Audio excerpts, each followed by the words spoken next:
P3. Perdas irreparáveis. Pegaram o primeiro voo para Los Angeles. A quarta esposa do Dr. Amadeus os acompanhava.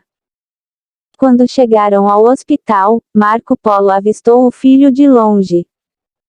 Correram um ao encontro do outro. Choraram juntos. Foi um momento emocionante que comoveu a todos os que estavam por perto. Em seguida estendeu as mãos para Dr. Amadeus, que o cumprimentou formalmente. Como está a mamãe? Estou aguardando as últimas notícias. Surgiu o Dr. Mateus, vindo da UTI. Combalido, aproximou-se do menino com os olhos úmidos. Esfregou as mãos na cabeça. Olá, Lucas. E deixou escapar uma lágrima. Mamãe morreu? Sinto muito. O neumologista respirou fundo e meneou a cabeça, confirmando. Depois pediu algo impossível para um filho que acabou de perder um dos pais: seja forte. Você tem todo o direito de chorar, filho. Chore sem medo, disse Marco Polo, devastado. Não. Não. Eu quero a minha mãe. O pai de Ana, Dr. Amadeus, retirou-se trêmulo. Foi para um hotel e se entupiu de tranquilizantes, como sempre fazia quando enfrentava algum problema. Interiorizar-se e pensar na vida dava-lhe pavor. Marco Polo levou o filho para ver o corpo. Ele abraçou a mãe. Mamãe. Mamãe, por que você se foi? Balbuciava Lucas repetidamente, beijando-a. No dia seguinte, aconteceu o velório. Era um dia ensolarado, mas profundamente triste. E não apenas Lucas chorava. Mais de 200 crianças e adolescentes que viviam nos quase 20 orfanatos de que Ana cuidava choravam a sua morte. Cada grupo de meninos e meninas abandonados trazia um cartaz. Um dizia: você foi embora, mamãe, mas viverá para sempre dentro de nós. Orfanato Saint Clair. Outro dizia: nossos pais nos abandonaram, mas seu coração nos acolheu, Ana. Você é inesquecível. Orfanato Los Angeles. Outro ainda: obrigado por ter dado o melhor que você tinha para os que pouco tinham. Te amamos. Orfanato Hijos de Maria, San Diego. Marco Polo era abraçado não apenas por Lucas, mas por todos seus filhos adotivos. Foi o velório mais emocionante que aquele cemitério já havia presenciado. Apesar do cenário marcadamente triste, Marco Polo homenageou a esposa: Ana foi minha eterna namorada. Viver ao seu lado foi um privilégio. Era gentil, generosa, paciente e tolerante. Soube suportar os capítulos mais importantes de sua vida nos momentos mais desesperadores de sua história. Lucas também falou: mamãe morreu tão cedo. Mas ela viverá para sempre dentro de mim. Ela me amou, acolheu, foi paciente, foi. E não conseguiu mais proferir suas palavras. Em seguida o religioso teceu as suas: Ana é como uma daquelas raras flores que nascem no jardim da humanidade e prematuramente são colhidas. Ela procurava a assinatura do autor da vida nas entrelinhas da existência. Era um ser humano e uma profissional notável. Há alguns dias ela nos deixou uma mensagem por escrito, para ser lida caso partisse. Por mais longa que seja, a vida extingue-se rapidamente no parêntese do tempo. Deslumbrar-se com ela é a maior responsabilidade de todo mortal. Lucas e Marco Polo, meus queridos, vou amá-los para sempre, mesmo que meus olhos estejam fechados. A todos os meus filhos adotivos dos orfanatos e meus queridos amigos e amigas, não chorem por mim. Se mereço ser honrada por todos vocês, honrem-me sendo mais felizes, honrem-me deslumbrando-se com a existência, pois a vida é um grande teatro, e a morte é apenas um ato. Continuarei encenando meu texto na eternidade. Beatrice, Júlia e Hilary choravam sem parar.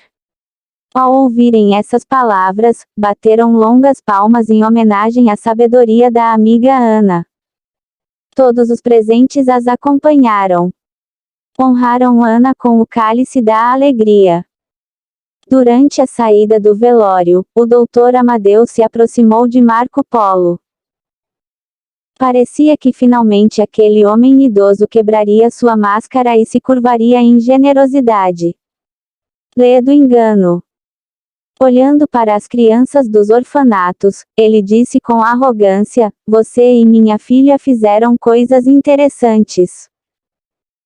Mas não se esqueça, Dr. Marco Polo, se a vida é um teatro, você abreviou a peça da existência da minha filha. Você não colocou Ana nas mãos dos melhores médicos. Investigarei sua conduta." Depois beijou o neto na testa e saiu sem dizer mais nada. O multimilionário partiu para seu cárcere, um enorme palacete em Miami, rodeado de pessoas pagas para falar todos os dias que ele era um grande homem. Sociopatas financeiros não têm amigos, mas bajuladores. Um ano depois, Marco Polo era professor na Faculdade de Medicina e de Psicologia.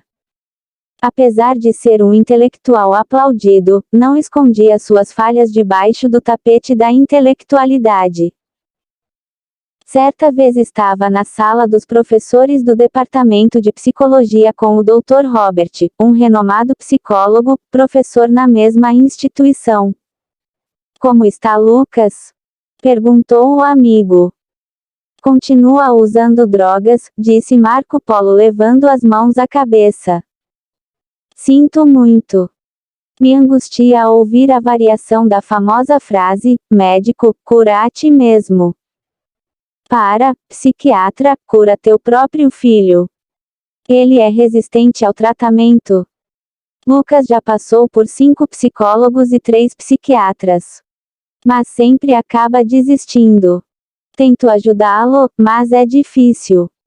Ele é um cofre, não se abre. Precisa se reinventar, mas sua motivação é insustentável. Quando entra nas janelas traumáticas, fecha o circuito da memória, prefere se punir, sente-se impotente, esquece de tudo. O Dr. Robert procurou levar esperança para Marco Polo, alguém que ele admirava e que o ajudou em sua formação. Todavia, era difícil ajudar o próprio mestre.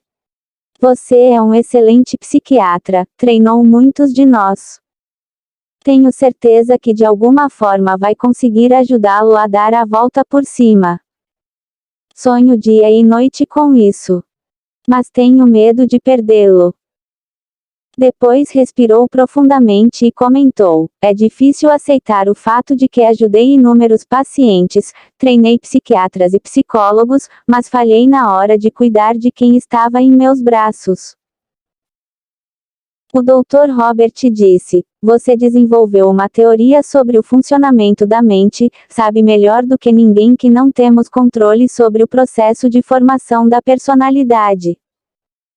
Psiquiatras, psicólogos, líderes, celebridades também formam filhos doentes. Não se culpe, Marco Polo. Você sempre foi um pai presente e amoroso. Pais presentes também falham. Não falhei em dar amor nem em apoiar meu filho. Mas fracassei em oferecer ferramentas para ajudá-lo a ser autor da própria história. Todos nós falhamos nesse quesito", lamentou o Dr. Robert. "Infelizmente só desenvolvi essas ferramentas quando ele já era adolescente. Meu filho não sabe gerenciar sua ansiedade nem proteger sua mente. E quem sabe, Marco Polo? Quantos psiquiatras e psicólogos sabem proteger a própria emoção? São ótimos para os outros, mas se esquecem de si mesmos. Meus filhos também cresceram com dificuldades. Laura é consumista e Pedro é agitadíssimo. Ensinamos valores como ética e honestidade, e achamos estupidamente que isso é suficiente. Atiramos nossos filhos na cova dos leões, nesta sociedade estressante, sem habilidades para sobreviver. A humanidade tornou-se uma fábrica de loucuras e nós somos seus construtores. De repente seu celular tocou. Era alguém informando o paradeiro de Lucas. Marco Polo havia contratado um detetive para saber onde e com quem o filho comprava drogas. Como? Onde o Lucas está? Marco Polo saiu apressado, sem nem conseguir se despedir do amigo. Pegou o carro e, dirigindo com rapidez, foi até uma região perigosa, onde imperava uma rede de tráfico. Não sabia que seu filho conhecia traficantes perigosos. Havia falado com o chefe de polícia da região durante o trajeto. Sei onde meu filho está. Chegando lá, entrou numa casa mal iluminada. Havia prostitutas no local. Várias pessoas estavam usando drogas, algumas deitadas no chão, dopadas. De repente, chegou a uma sala onde alguns traficantes discutiam seus negócios. Eles ficaram tensos com a presença do intruso. Marco Polo fechou rapidamente a porta e continuou a procurar o filho. Subitamente, a imagem que um pai jamais imaginaria presenciar. Lucas estava estendido no chão com crises convulsivas. Seus olhos estavam virados, a boca espumava e seus membros tinham espasmos. Ele estava sofrendo uma overdose. Filho! Filho! Gritou desesperado. Subitamente, Lucas teve uma parada cardiorrespiratória. Estava morrendo. Lucas, meu filho, não morra! Disse Marco Polo chorando. Deu um soco no peito de Lucas para tentar ressuscitar seu coração, mas ele não voltou. Começou a massagear seu tórax com força e em seguida fez respiração boca a boca. Havia perdido a esposa de forma trágica, agora estava perdendo o filho de forma calamitosa. Nesse ínterim, a polícia chegou ao local e começou a caçar os traficantes. Marco Polo continuava suas manobras.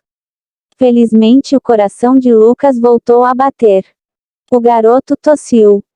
Marco Polo o abraçou forte e mais uma vez derramou lágrimas. Pai! O que aconteceu? Disse Lucas em voz baixa. Você voltou, meu filho. Você voltou. Disse, tentando enxugar as lágrimas enquanto segurava a cabeça de Lucas junto a seu peito. Levantou-o lentamente e, com o apoio de um policial, começou a levá-lo para o carro. Os traficantes passaram por eles algemados, uivando de raiva. Foram apreendidos 10 quilos de cocaína e milhares de pedras de crack. O chefe do tráfico, fitando Marco Polo, sentenciou: nenhum lugar deste planeta é longe demais para eu encontrar você. O psiquiatra continuava apoiando Lucas. Ficou temeroso, mas o chefe de polícia, que era seu amigo, lhe disse: não se preocupe, doutor. Eles sempre dizem isso. Em seguida, os traficantes foram empurrados pelos policiais para os carros. Lucas foi internado num hospital geral. Uma vez restabelecido, pediu para o pai: eu quero ser internado numa clínica especializada. Você já foi, meu filho. Não adianta apenas se isolar. Você tem de querer se tratar, tem de desejar mapear os fantasmas que o assombram. Não tenho controle, pai. Desta vez eu quero, eu preciso. E assim, pela segunda vez, ele foi internado. Passaria 3 meses longe de tudo e de todos, mas não dos vampiros emocionais que estavam nos porões de sua mente. Precisaria deixar a luz da razão penetrar nos solos inóspitos de sua psique para poder biografar sua história, e não ser biografado por seus traumas. 4. Humanidade em chamas. Explosões ensurdecedoras convidavam ao pânico. Enlouquecidos, homens gritavam como animais empunhando baionetas contra inimigos criados nos gabinetes dos governantes. Era a Primeira Guerra Mundial. De repente a imagem mudou. Trens carregados de crianças, mulheres e outros inocentes paravam na estação mais fúnebre da humanidade, na Polônia. Gemidos inexprimíveis. Em seguida o cálice da morte se formou em Hiroshima. O Japão ardia em dor. Medo inimaginável. Rajadas de metralhadoras serrilhavam a floresta no Vietnã. Homens tornavam-se predadores de si mesmos. Subitamente seres espantados olhavam para o alto. As torres gêmeas desabavam. A realidade nua era mais cruel que a ficção. Ataques terroristas se multiplicavam, o vírus da corrupção infectava as nações, fluxos de imigrantes, intolerância às frustrações, culto às celebridades. A humanidade estava em chamas. De repente, a comissária de bordo chamou o passageiro. Senhor, senhor. Acorde. O quê? Disse Marco Polo, assustado. Estava tendo um pesadelo. Por favor, trave sua mesa e retorne o encosto da poltrona à posição inicial. Vamos pousar em Jerusalém, solicitou a comissária. Ah, sim. Desde que impactara os políticos na Conferência da ONU sobre causas e soluções para a violência, Marco Polo tornara-se consultor da organização. Fora convidado para dar uma conferência no mais importante Congresso Internacional para a Preservação dos Recursos Naturais do Planeta, promovido pela entidade. O tema era Aquecimento Global, o futuro da Terra. As principais cabeças pensantes das nações estavam reunidas: juristas, ambientalistas, executivos, líderes políticos, sociólogos, psicólogos, educadores. Mas Marco Polo falaria dos recursos naturais de outro planeta, o planeta Emoção. Os últimos anos tinham sido os mais quentes já registrados pelo homem, e as respostas dos países ao aquecimento global eram tímidas. Estamos preparando as mais dramáticas armadilhas para nossos filhos. Não sabemos os segredos das tamareiras. Quem as planta não colhe seus frutos, mas o faz para as próximas gerações. Somos uma espécie irresponsável, pensava Marco Polo. Na entrada do Salão Nobre do Congresso, um ecologista francês comentou para um colega alemão: é estranho. Estou folheando os temas das conferências e há um pesquisador, Dr. Marco Polo, que falará sobre a sustentabilidade do planeta Emoção. Nunca ouvi falar desse tema. Eu também não. Não entendo qual a relação disso com o aquecimento global. Havia várias palestras acontecendo simultaneamente, mas, no Salão Nobre, chegara o momento da conferência magna do dia. Logo após ser apresentado, Marco Polo pegou o microfone e, sem meias palavras, abalou de imediato a plateia com mais de 500 participantes. Antes de a Terra falir, falira primeiro a emoção do Homo sapiens. Não adianta falar da preservação dos recursos naturais deste planeta azul sem falarmos primeiramente da preservação dos recursos do planeta Emoção. Pesquisas demonstram que 1 em cada 2 pessoas desenvolverá um transtorno psíquico, ansiedade, depressão, síndrome do pânico, doenças psicossomáticas. São mais de 3 bilhões de seres humanos. A cada 40 segundos, uma pessoa tira a própria vida. Cerca de 70 milhões de pessoas são portadoras de transtornos alimentares, como bulimia e anorexia. Apenas 3% das mulheres se veem belas, o que demonstra um assassinato coletivo da autoestima. Eis a falência da emoção. As pessoas olhavam umas para as outras preocupadas. Muitas ficaram reflexivas. Depois disso, o Dr. Marco Polo falou de forma crua e transparente: estamos na era do desperdício emocional. Desligamos nossos aparelhos, mas não a nossa mente. Freud comentou que os traumas na primeira infância determinariam o adoecimento psíquico do adulto, mas podemos adoecer em qualquer época se o índice GEI for alto. Quando Marco Polo falou sobre o índice GEI, psicólogos, sociólogos e pedagogos ficaram saturados de dúvidas. Nunca tinham ouvido falar desse índice.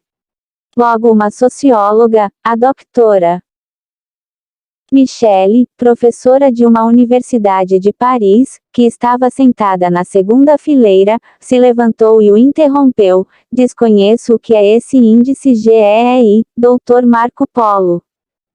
Ele esperava por essa pergunta. Deu um leve sorriso e dissertou: o índice GEI significa gasto de energia emocional inútil. Não adoecemos apenas por traumas ou déficit de neurotransmissores, mas também por um gasto irresponsável de energia emocional.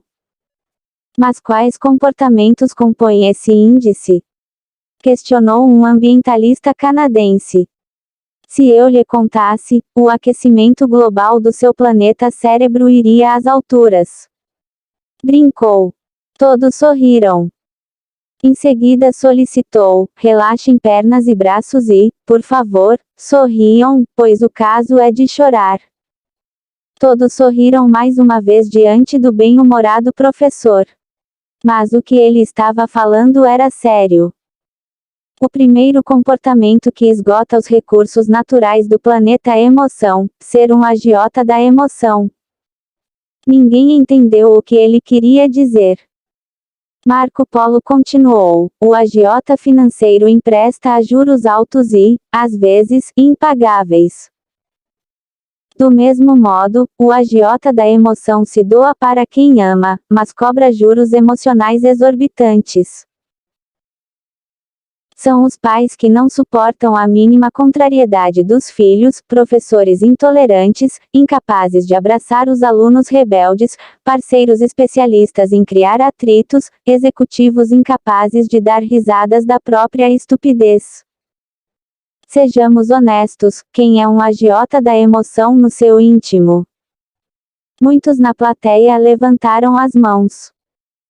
Estou começando a entender que esgoto meu cérebro e o dos outros com facilidade, comentou um jurista para outro. Em seguida Marco Polo mostrou imagens que abalaram a plateia. Executivos batendo na mesa, cobrando de seus funcionários como se fossem servos. Um dizia: seus incompetentes. Outro bradava: caiam fora, estão despedidos. Pais rasgando a prova do filho: você é uma aberração, menino. Na sua época eu tirava nota máxima. E há outros tipos atrozes de cobradores, aqueles que cobram demais de si mesmos, continuou. São os autoagiotas da emoção.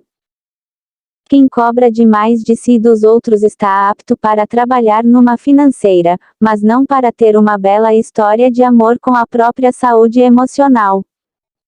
Todos sorriram, embora o caso fosse de chorar.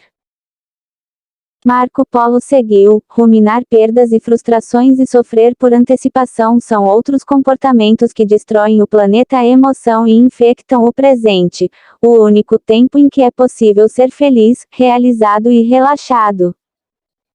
Um dos presentes, um advogado judeu ativista dos direitos humanos, o Dr. Moisés, levantou as mãos e brincou: professor, onde me interno? Meu índice GEI é altíssimo. A plateia riu e aplaudiu seu bom humor. Então ele ficou sério e concluiu: muitos de nós somos ótimos para a sociedade, mas, ao mesmo tempo, carrascos de nós mesmos. Como vamos cuidar do planeta Terra se somos irresponsáveis com o planeta Emoção? Você entendeu minha tese? Afirmou Marco Polo. Em seguida mostrou closes de pessoas nos mais diversos escalões suando, colocando as mãos na cabeça, desesperadas, ofegantes. Era possível imaginar seu coração batendo num ritmo alucinante. São os escravos da era moderna. Algemados na própria emoção.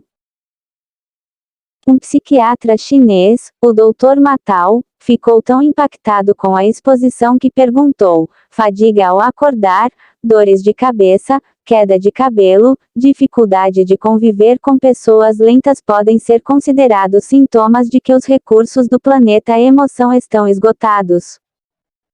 São mais do que sintomas, são gritos de alerta do cérebro. Mas somos surdos, confirmou o Dr. Marco Polo. Inclusive, senhores, o déficit de memória corriqueiro, de que sofrem quase todos nas sociedades modernas, é uma súplica cerebral para mudar o rumo da vida. Sonho que o índice GEI diminua e se transforme num índice GEU, gasto de energia emocional útil, inclusive para dar respostas corajosas para mitigar o aquecimento global. Os aplausos da plateia ecoaram. O Dr. Marco Polo continuou: a humanidade está em chamas. Sem gestão da emoção, ricos se tornam miseráveis, casais começam seus romances no céu do afeto e os terminam no inferno dos atritos, jovens asfixiam sua criatividade, profissionais sabotam suas habilidades. Sem gestão da emoção, o céu e o inferno psíquico convivem na mesma mente. O Dr. Marco Polo estava lançando o primeiro programa mundial de gestão da emoção. Sonhava em contribuir para o futuro da humanidade. Um dos comportamentos mais violentos de antigestão e que mais esgotam o planeta emoção é a necessidade neurótica de mudar os outros. Ninguém muda ninguém. Temos o poder de piorar os outros, não de muda-los. Quem já tentou mudar alguma pessoa teimosa? Quase todos levantaram a mão. Sinto muito, mas vocês a pioraram. Muitos caíram na gargalhada, mas deviam estar preocupados.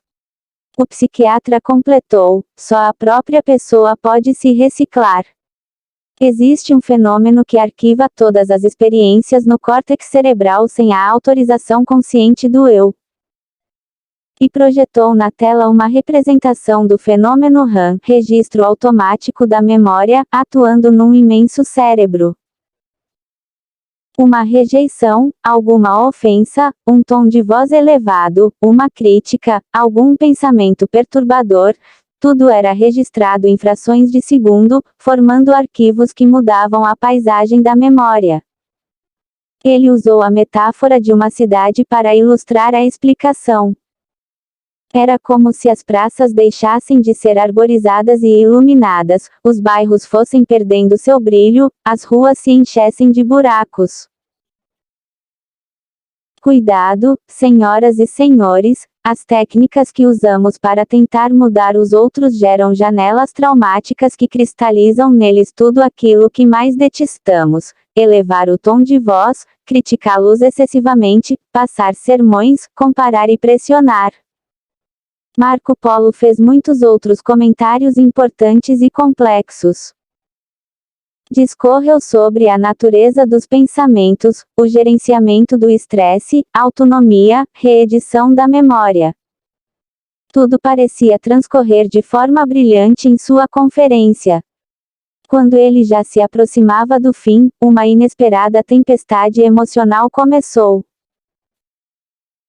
George, um filósofo existencialista, especialista em Sartre, pediu a palavra. Eu sempre ensinei que o ser humano está condenado a ser livre, mas, segundo sua explanação, Dr. Marco Polo, sem gestão da emoção podemos ser escravos vivendo em sociedades democráticas. Correto, professor. A minha questão é a seguinte: seu programa não é utópico demais para ser colocado em prática numa sociedade digital e lógica. Se não fizermos isso, vamos nos tornar uma espécie inviável. Mas você conhece intelectuais que brilharam na história como gestores de sua emoção? Pensadores, artistas, líderes, religiosos. Estudo o processo de formação de pensadores, mas desconheço homens que tenham sido modelos em gestão da emoção, comentou Marco Polo. Nenhum. Insistiu o filósofo.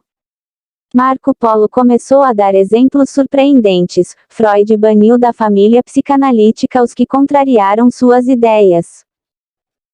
Einstein tinha traços depressivos e, além disso, internou um dos filhos em um manicômio e nunca mais o visitou. Gandhi foi um pacifista, mas não pacificou os fantasmas de um de seus filhos, que era alcoólatra. Franz Kafka era pessimista. Schopenhauer era de uma perspicácia tremenda, mas chafurdava na lama da angústia. Kant encastelou-se em sua pequena cidade. Sócrates foi um mestre na arte de questionar, mas não questionou outras alternativas à cicuta, mesmo diante das súplicas de Platão e de outros discípulos. Enfim, respondendo à sua pergunta, desconheço homens inteligentes que tenham sido peritos em gerir sua emoção nos focos de tensão. E o senhor, como autor desse programa de gestão emocional, não é um perito na área? Indagou um psiquiatra japonês. A plateia ficou emudecida. Marco Polo saiu do anfiteatro e viajou em sua mente, fazendo um breve resgate de sua história. Ana estava ofegante. Ele, desesperado. Segundos depois ela não estava mais em seu leito. Marco Polo chorava aos pés de sua cama. Ana, minha querida, por que me deixou? Foi tudo tão rápido. Em seguida a paisagem mental mudou novamente. Pensou em seu filho. Lucas estava dizendo, por que está tão preocupado comigo? O grande Marco Polo está com medo. Sim, meu filho. Sou um pequeno pai que tem medo de perder você. Respondeu. De repente ele voltou para a plateia, que estava esperando uma resposta. Todos queriam saber se ele era ou não um modelo de gestão da emoção. Marco Polo confessou com lágrimas nos olhos: sofro por antecipação, tenho medo de perder alguém que amo. Rumino também o passado, resgato a perda de quem amei e me angustio. Sou um aprendiz na gestão da emoção, um ser humano em construção. Que honestidade é essa? Falaram uns para os outros sobre a transparência de Marco Polo. Se esse sujeito, com essa inteligência, é um ser humano em construção, então eu sou um embrião, falou um amigo para outro na primeira fileira. Depois do momento cálido de reflexão, quando a tempestade emocional parecia ter deixado o ambiente, ela voltou com mais força. E Jesus Cristo? Indagou uma socióloga americana. De novo. Falou baixinho Marco Polo, para só ele ouvir. Lembrou-se de sua esposa Ana, que publicamente o incitara a responder uma pergunta similar. Agora questionavam outra área psíquica do mesmo personagem. E de novo ele declarou: desculpe-me, mas sou ateu. Não discuto religião em minhas conferências, falou, mas não evitou outro questionamento. Mas quem disse que estou discutindo religião? Estou me referindo ao homem Jesus Cristo, a figura histórica. Estou indagando se ele foi ou não um perito em gestão da emoção. Marco Polo respirou fundo e perguntou o nome da socióloga. Ana. Ana. Que incrível! Sim, Ana. Por quê? Ele ficou com os olhos úmidos e disse: desculpe-me. Lembrei de uma pessoa muito querida.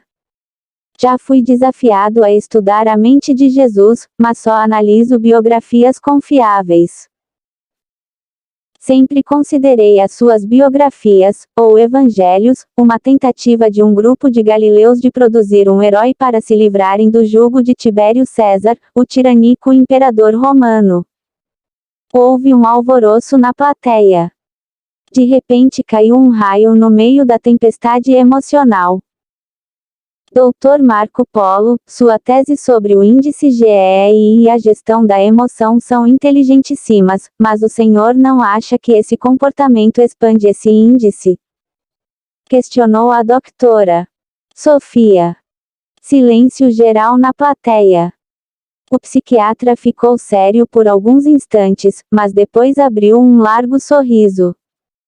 Todos deram risadas com ele. Depois de uma breve tossida, ele disse: acho que sou um bom mestre, pois permito que até minha assistente, a doutora Sofia, me coloque contra a parede. Ele foi aplaudido. E em seguida falou com transparência: o preconceito sem dúvida é uma forma tola de desperdiçar energia emocional tanto da pessoa excluída quanto do agente da exclusão. O preconceito nutre os vampiros que estão nos porões da nossa emoção. Um dia terei de analisar o personagem Jesus sob o ângulo das ciências humanas. Alguém mais quer me estressar? Brincou. Em seguida encerrou a conferência: muito obrigado por me ouvirem. E assim, o instigante pensador terminou sua fala sobre a sustentabilidade do planeta emoção. Foi aplaudido de pé prolongadamente. Em seguida várias pessoas o rodearam para cumprimentá-lo e pedir que autografasse seus livros. Aquela cidade era mágica e costumava produzir impactos mentais imprevisíveis em seus visitantes. Jerusalém abalaria os alicerces de Marco Polo. 5 Muro das Lamentações. Após a conferência, Marco Polo e Sofia, sua assistente, foram para o hotel descansar. Como o hotel ficava a 1,5 km do local do evento, preferiram fazer o percurso a pé. Queriam desfrutar da beleza da cidade. Pessoas de mais de 100 nações visitavam Jerusalém todos os anos. Marco Polo não apenas amava produzir conhecimento sobre a mente humana, como também tinha um hobby: a fotografia. Com sua sensibilidade lapidada, gostava de capturar a expressão facial das pessoas, suas alegrias e tristezas, seus sucessos e dramas. De repente, um sujeito apontou uma arma para Marco Polo, que estava distraído. Cuidado, Marco Polo! Gritou Sofia. Quando o homem ia atirar, foi rapidamente contido por seguranças disfarçados. Derrubaram-no, renderam-no e o algemaram. O que foi? Aquele homem estava apontando uma arma para você. Disse Sofia em estado de pânico. Para mim? Como? Não sei. Ele estava no meio da multidão, a 10 metros, eu vi. A arma estava apontada em sua direção. Vamos embora. Acalme-se, Sofia. Seria um terrorista? Um sociopata? Não tenho inimigos. Naquele exato momento o sujeito que antes empunhava a arma fitou Marco Polo, que percebeu. Vamos para o hotel. Insistiu Sofia. Espere. Acalme-se. Esse homem deve ter me confundido com alguém. Lembre-se do índice GEI. Não vamos sofrer por antecipação. O criminoso já foi preso. Não vamos deixar que ele roube nossa saúde emocional, disse com segurança. Ela ficou surpresa com a resiliência de Marco Polo. Minutos depois, relaxou. Observava seu chefe fotografando as pessoas e ficava intrigada. Ele deveria fotografar monumentos. Fico admirada de ver você, uma pessoa tão famosa, dar tanta atenção às pessoas simples, anônimas. O segredo da felicidade é fazer muito do pouco. Cada ser humano é uma obra de arte mais bela do que a Mona Lisa de Da Vinci e mais complexa do que a Guernica de Picasso. E aqui também me refiro aos portadores de doenças mentais. Só não enxerga quem não tem. Antes que completasse a frase, ela o fez por ele. Olhos para ver. Por isso você disse em uma de suas aulas que o culto às celebridades é um sintoma de uma humanidade doente. Exatamente. Mesmo um paciente em surto psicótico é tão ou mais denso do que o melhor ator de Hollywood. Aquele vive um filme de terror, enquanto este veste o personagem. Em seguida ele se surpreendeu com a assistente quando ela completou. A aversão aos que sofrem mentalmente e os aplausos aos que frequentam as colunas sociais são típicos de uma sociedade doente. Parabéns, Sofia. Pouco tempo depois, estavam diante do famosíssimo Muro das Lamentações. Marco Polo passou a fotografar as pessoas orando, chorando, fazendo súplicas em favor de seus conflitos. O psiquiatra ficou pensativo, lembrando-se das próprias lágrimas. Resgatou a imagem de Ana, sua esposa, e de Lucas, seu filho. Reviveu um momento muito feliz. Os três corriam por entre as árvores tentando pegar um ao outro como se a vida fosse uma eterna brincadeira. De repente a imagem desapareceu e Marco Polo ficou levemente ofegante. Sofia, vendo-o pensativo, comentou: desculpe-me se o coloquei em xeque durante o debate, professor. Não quis ser indelicada. Sofia tinha 31 anos e Marco Polo, 47.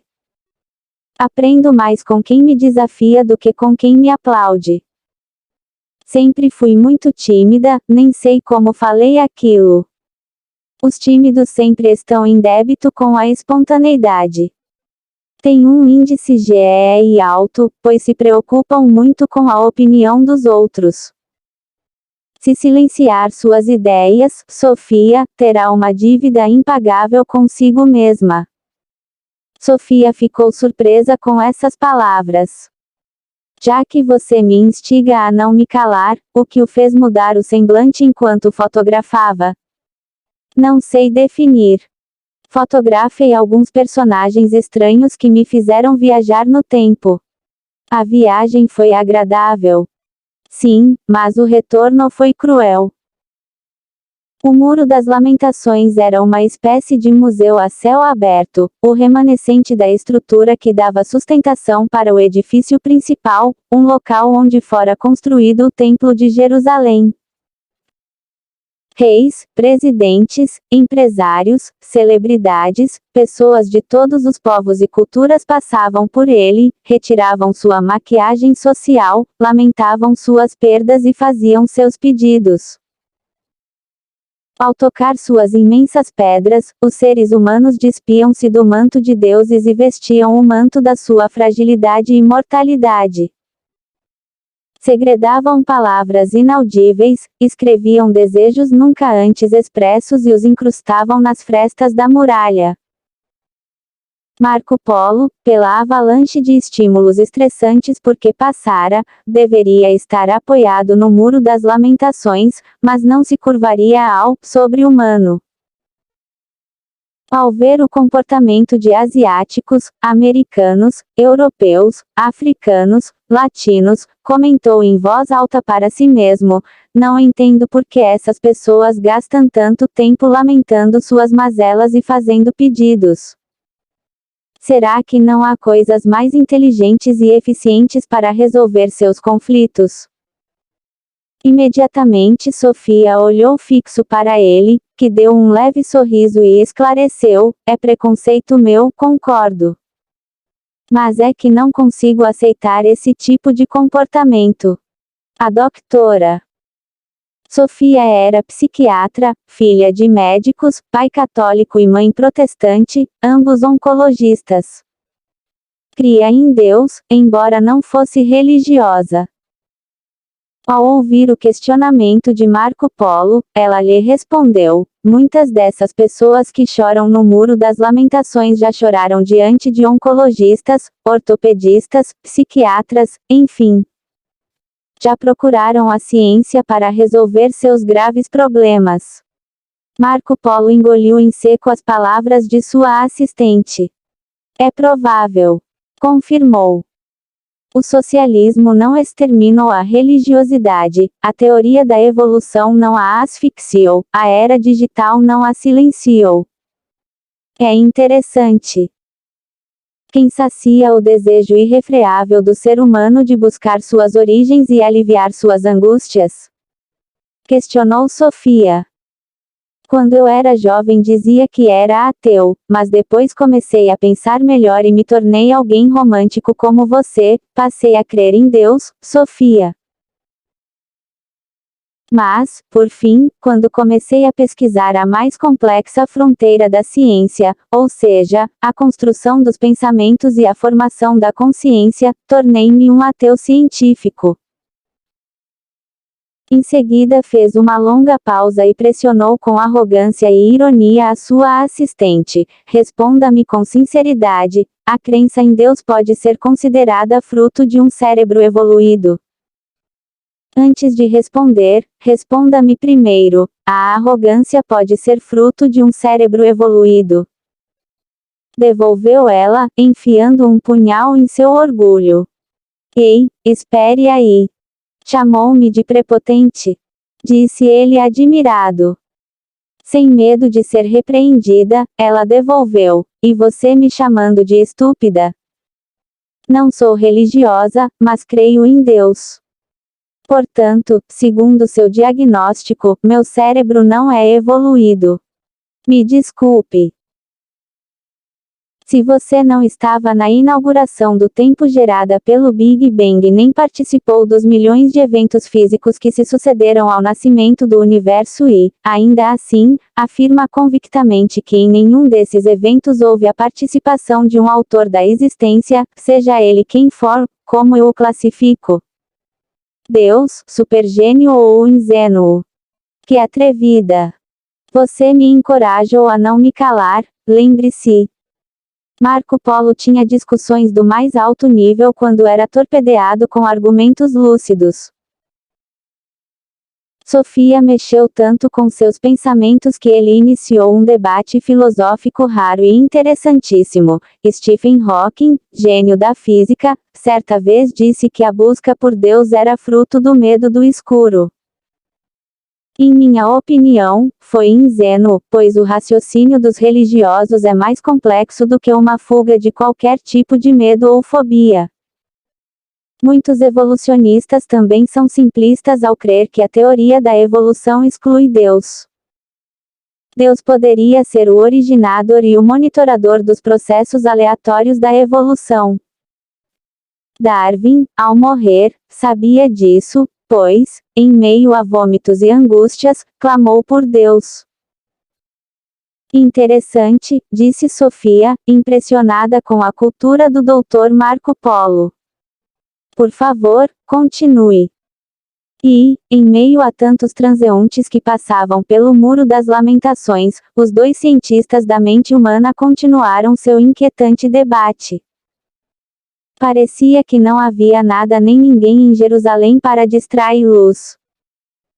Marco Polo completou seu raciocínio: penso de forma diferente dos ateus clássicos, doutora Sofia. Para mim, o ser humano é uma grande pergunta em busca de insaciáveis respostas. A sede de conhecer suas origens, associada à aversão à morte intrínseca da mente humana, é que fomenta uma busca irrefreável por Deus. Portanto, não sou gênio, sou apenas um servo da ciência, a ciência é meu Deus. Também sou neurocientista, embora não tenha seu reconhecimento internacional, Dr. Marco Polo. Todavia, ao contrário de você, a ciência é meu instrumento de trabalho, não meu Deus. Os mesmos argumentos que o fazem ser ateu me inspiram a crer em Deus.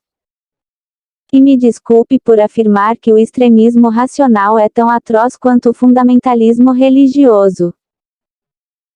Raramente alguém debatia com Marco Polo sem experimentar o sabor da ignorância, ainda que suave.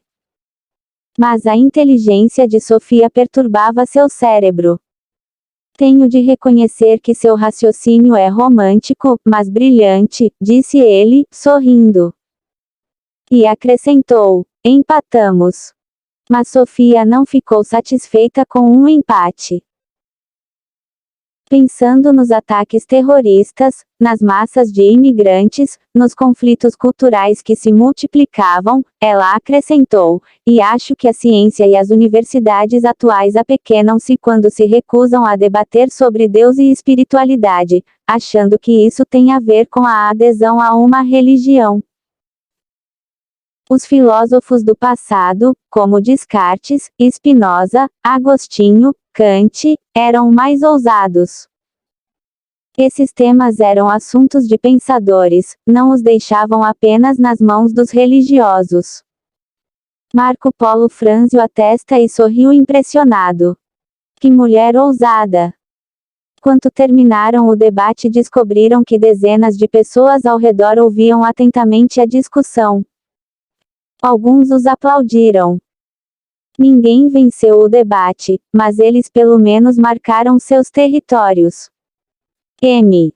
6. Manuscritos do Mar Morto. Marco Polo e Sofia chegaram ao imenso hotel. Ao passarem pelo saguão conversavam de forma alegre e suave. De repente, ele viu um folheto que seduziu seus olhos. Era sobre uma conferência que ocorreria naquela mesma noite. O tema era Manuscritos do Mar Morto, o maior achado arqueológico da história. Interessante, falou para si. Marco Polo observou o nome do preletor e alguns assuntos que seriam abordados. Seus olhos brilharam. Tinha a curiosidade de aprofundar seu conhecimento sobre os manuscritos, mas não sob o ângulo religioso. Lembrou-se de Ana, sua esposa. Deu um prolongado suspiro, fez um solene momento de silêncio. Sofia o observava. Curioso com o tema. Sim. Despediu-se de sua assistente e os dois combinaram de jantar juntos após o descanso. Estava fatigado. O trabalho intelectual, por mais prazeroso que fosse, era desgastante. Após o banho, sentou-se na poltrona do quarto. Pegou um jornal, mas não conseguiu ler. Sua mente estava fixa na conferência que o folheto anunciava.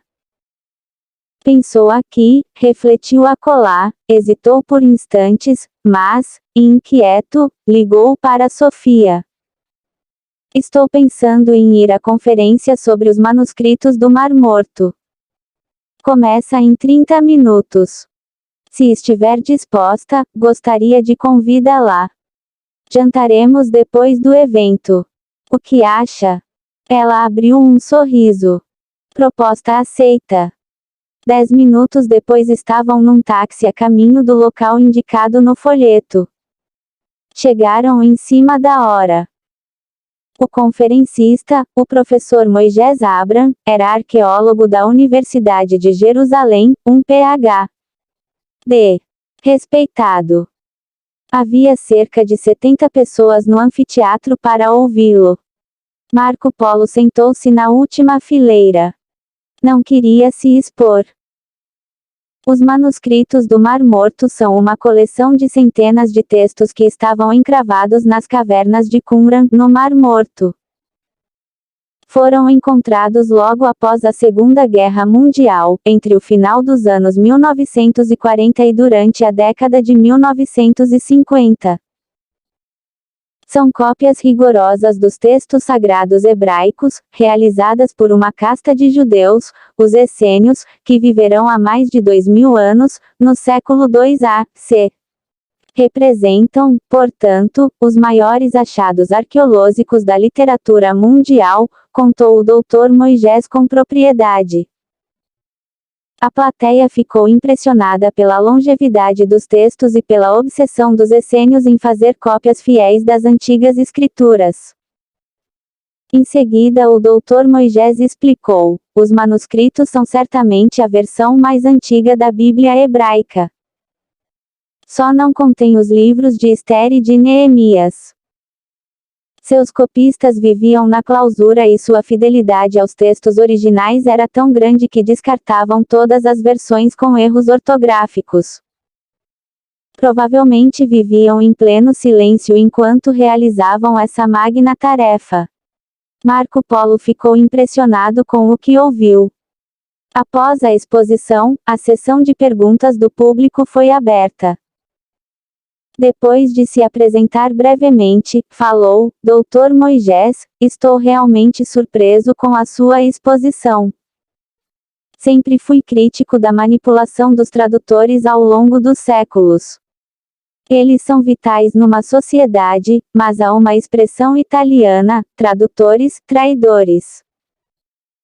Sempre pensei que os textos bíblicos da atualidade haviam sido modificados pelos copistas e religiosos ao longo dos séculos, seja inconsciente ou conscientemente. Marco Polo tinha esse conceito em mente não apenas porque era um pesquisador de biografias antigas, mas também porque era escritor. Alguns de seus livros não tinham sido traduzidos de forma adequada para outras línguas, gerando confusões e interpretações dúbias ou equivocadas. Sou escritor, sei que traduções podem mutilar uma obra, completou o psiquiatra. Sua surpresa, Dr. Marco Polo, é a mesma que calava em minha mente. É muito fácil introduzir nossas cores e sabores quando copiamos ou vertemos os textos para outras línguas. Todavia, para espanto da arqueologia, as versões mais antigas que tínhamos do Antigo Testamento datavam dos séculos 9 e 10 d.C. E essas versões são exatamente iguais às feitas um milênio antes pelos essênios, no século 2 a.C. Marco Polo ficou impressionado com esse achado arqueológico. Como era pesquisador, sempre usava a arte das perguntas como bisturi para dissecar conhecimentos mais profundos. Detestava respostas prontas.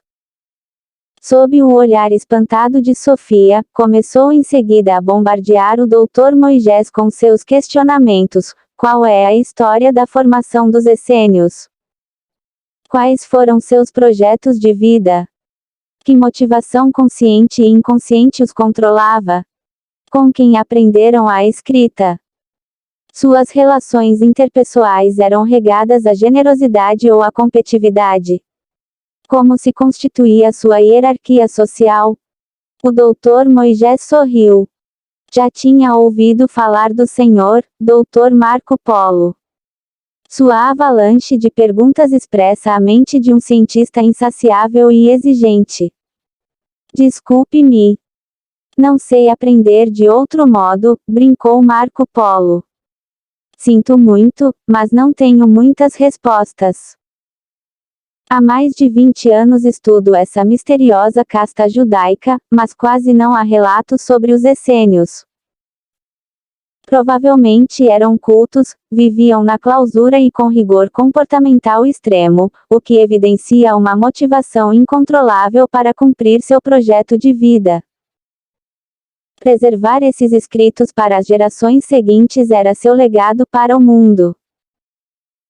De repente Alberto Mullen, renomado teólogo do Vaticano, que participava da plateia, tomou a palavra e também questionou: os essênios aguardavam a vinda do Messias.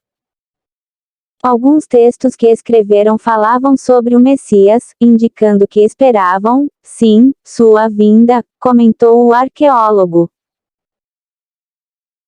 Nesse momento Thomas Hilton, um professor americano, doutor em teologia, completou as dúvidas. Há um texto no Evangelho de Lucas, no capítulo 3 e 15 da manhã, que diz que os judeus daquele tempo tinham grande expectativa pela vinda do Messias.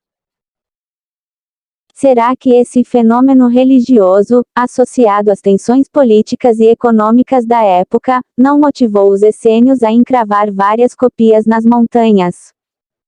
Sua tese é interessante. Sem dúvida, fenômenos poderosos estavam na base da motivação dessa casta, que abandonou tudo, inclusive sua vida secular, para se dedicar a essa empreitada solitária. Marco Polo achou inteligentes as intervenções do Dr. Thomas e do Dr. Alberto. Mas, mais uma vez, mostrou as fagulhas do seu ateísmo. Desculpem-me, mas, em qualquer época em que a tirania impera, o povo busca um salvador. Além disso, como esperavam a vinda do Messias e, ao mesmo tempo, fizeram inúmeras cópias para serem achadas por outras gerações. Não parece racional. Os teólogos se entreolharam. O Dr. Thomas se defendeu, mas o que é racional? A esperança, a motivação, a transcendência, a fé dessa casta. Os essênios, com medo de perseguição política, poderiam ter feito cópias para eles mesmos ou para seus filhos. Medo é uma velha desculpa, apontou Marco Polo. Os manuscritos do Mar Morto são um cardápio de respostas temperadas com muitas dúvidas, tentou abrandar Dr. Moisés. E assim terminou a conferência. Marco Polo adorava ser desafiado. Foi uma noite maravilhosa. Em seguida, ele e Sofia foram procurar um restaurante para jantar. No meio da refeição, o psiquiatra comentou: na filosofia, a dúvida é o princípio da sabedoria. Ela esvazia o espírito humano e nos leva a ver o mundo sob outras perspectivas. Sem ela, usamos antolhos, como os animais de uma carruagem. Um pensador é rápido em perguntar, mas lento para responder.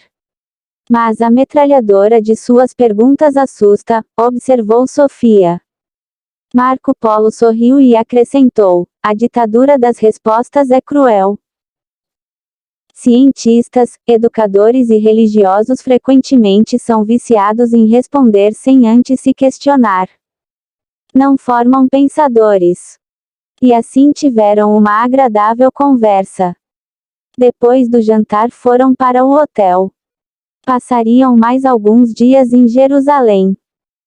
Queriam explorar a magna e misteriosa cidade, palco de sonhos e pesadelos, de paz e guerras. Frequentemente Marco Polo ligava para seu filho. Queria saber como estava evoluindo o tratamento. Filho, como está? Me repensando. Está gostando dos psicólogos?